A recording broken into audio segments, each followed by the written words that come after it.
Hello student, कैसे हैं आप सब। उम्मीद करता हूं आप सब अच्छे होंगे, मस्त होंगे, बेहतर होंगे, आपकी पढ़ाई बेहतर चल रही होगी। और उम्मीद करता हूं बच्चों इसके पिछले जो भी मैंने लेक्चर आपको प्रोवाइड किया उसे आप लोग तैयार कर लिए होंगे। आज का जो टॉपिक है बच्चों, अपवर्ती और परावर्ती दूरदर्शी में अंतर। दूरदर्शी यदि बात किया जाए बच्चों, दूरदर्शी का मतलब क्या होता है? दूर की वस्तुओं को देखने वाला उपकरण। जैसे आप लोग पढ़े हैं खगोलीय दूरदर्शी, पार्थिव दूरदर्शी। खगोलीय दूरदर्शी मतलब आकाशीय पिंडों का अध्ययन करने के लिए। आकाशीय पिंड में कोई भी हो सकता है, जैसे चंद्रमा, पृथ्वी तो हम खुद पृथ्वी में रहते हैं, तो सूर्य हो सकता है, बुध, शुक्र, पृथ्वी तो छोड़ दो तो मंगल, शनि, वरुण, अरुण, कुछ भी यदि हम देखना चाहें तो खगोलीय दूरदर्शी का हम प्रयोग करते हैं। पार्थिव दूरदर्शी में बच्चों आप लोग समझ सकते हैं कि पृथ्वी पर ही स्थित किसी दूसरे मतलब वस्तु का अध्ययन करना चाहते हैं। आपके घर से दूर कोई एक छोटा सा पहाड़ है, पहाड़ में हम पेड़ पौधों को देखना चाहते हैं, या कि मान लीजिए युद्ध के क्षेत्र में सैनिक देखना चाहते हैं कि हमारे से यहाँ से 5 किलोमीटर दूर क्या स्थिति है दूसरे देश की, तो फिर वहाँ से हम दूरदर्शी का प्रयोग करके देख पाते हैं, जिसे हम पार्थिव दूरदर्शी कहते हैं। यानी पृथ्वी पर स्थित किसी अन्य प्रकार की वस्तुओं को देखने के लिए हम जिन दूरदर्शी का प्रयोग करते हैं उसे हम पार्थिव दूरदर्शी कहते हैं। ठीक है, तो ये सब बच्चों दूरदर्शी के प्रकार हैं। तो अपवर्ती दूरदर्शी, परावर्ती दूरदर्शी में क्या क्या डिफरेंस है मुख्य रूप से यहाँ पर हम चर्चा करेंगे। तो पहला डिफरेंस ये होता है बच्चों कि जो अपवर्ती दूरदर्शी होता है इसमें जो अभिदृश्यक लेंस होता है वो उत्तल लेंस होता है। दूरदर्शी में 2 लेंसों का प्रयोग किया जाता है ना। अब जैसे हम यहाँ पर परावर्ती दूरदर्शी में लेंस के स्थान पर दर्पण का प्रयोग कर लेते हैं। क्या परवलयाकार दर्पण हो सकता है, या तो आप अवतल दर्पण यूज कर लो, सबसे बेहतर होता है। तो अपवर्ती दूरदर्शी में एक सबसे बेहतर एग्जांपल है बच्चों कि इसमें अभिदृश्यक लेंस जो होता है वो एक उत्तल लेंस होता है।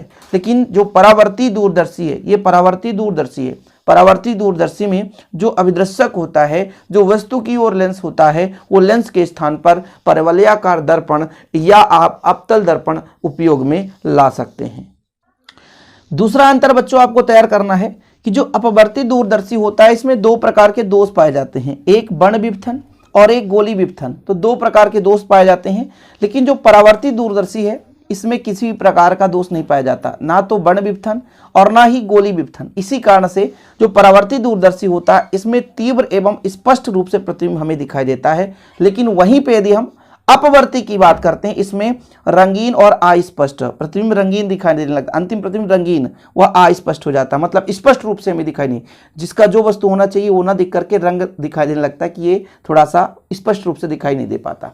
तो ये 2 डिफरेंस हो गए कि भाई अपवर्ती में उत्तल लेंस का प्रयोग करते हैं अभिदृश्यक के रूप में, लेकिन जब परावर्ती की बात आ जाती है तो इसमें परवलयाकार दर्पण या तो आप अवतल दर्पण का प्रयोग कर सकते हैं।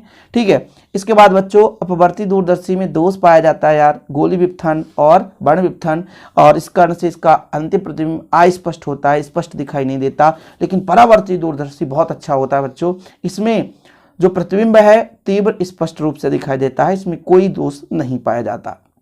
ठीक है, तीसरा आप लोग डिफरेंस देखेंगे कि प्रकाश को एकत्रित करने की क्षमता कम होती है, अतः अंतिम प्रतिबिंब अपेक्षाकृत कम चमकीला होता है। वही चीज है कि भाई साहब जो प्रकाश किरण होता है इसको अब्जॉर्व नहीं कर पाता, एकत्रित नहीं कर पाता, कुछ प्रकाश किरणें इधर उधर चली जाती हैं, जिस कारण से उतना स्पष्ट प्रतिबिंब नहीं बन पाता। इसमें प्रकाश को एकत्रित करने की क्षमता होती है, अतः अंतिम प्रतिबिंब चमकीला दिखाई देता है। दर्पण मतलब पूर्ण रूप से प्रकाश किरण को अब्जॉर्व करने की क्षमता रख रहा है ना। इसमें कम समायोजन करना पड़ता है, अतः इसका प्रयोग आसान होता है, लेंस को खिसका करके समायोजन कर लो आसानी से। लेकिन इसमें अधिक समायोजन करना पड़ता है, इसलिए थोड़ा सा इसका प्रयोग क्या होता है, आसान नहीं होता। भाई दर्पण है, लेंस को तो आसानी से आप खिसका लो और खिसकाने के बाद सेट कर सकते हो, और इसकी लंबाई अधिक होती है जो हमारा अपवर्ती दूरदर्शी होता है। जैसे खगोलीय दूरदर्शी एक अपवर्ती दूरदर्शी है। ठीक है, वहीं पे आप कैस ग्रेन दूरदर्शी ले लो या न्यूटनी दूरदर्शी ले लो। न्यूटनी दूरदर्शी, कैस ग्रेन दूरदर्शी, ये जो है वो कौन दूरदर्शी हैं? परावर्ती हैं।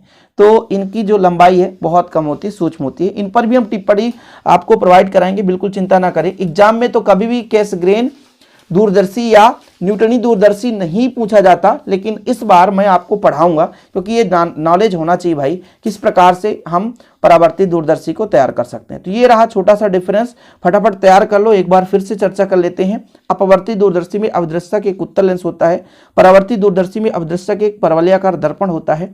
जो अपवर्ती दूरदर्शी बच्चों इसमें दोष पाया जाता है, इस कारण से अस्पष्ट प्रतिबिंब, और जो हमारा अपवर्ती में दोष पाया जाता है, अपवर्ती में दोष पाया जाता है, जबकि परावर्ती में दोष नहीं पाया जाता, इसलिए प्रतिबिंब स्पष्ट दिखाई देता है। तीसरा हमारा है कि प्रकाश को एकत्रित करने की क्षमता कम होती है अपवर्ती में, और भैया परावर्ती में प्रकाश को एकत्रित करने की क्षमता अधिक होती है। अपवर्ती में आप लिख सकते हो इसमें कम समायोजन करना पड़ता है, ठीक है, और इसका प्रयोग आसान होता है, लेकिन परावर्ती में अधिक समायोजन करना पड़ता है। अपवर्ती दूरदर्शी की लंबाई अधिक होती है, परावर्ती दूरदर्शी की लंबाई कम होती है। तो ये आपसे 4 कम से कम अंतर बनना चाहिए बच्चों। और वीडियो पसंद आए तो लाइक करके शेयर जरूर कर दें। मिलते हैं वीडियो के साथ। जय हिंद, वंदे मातरम।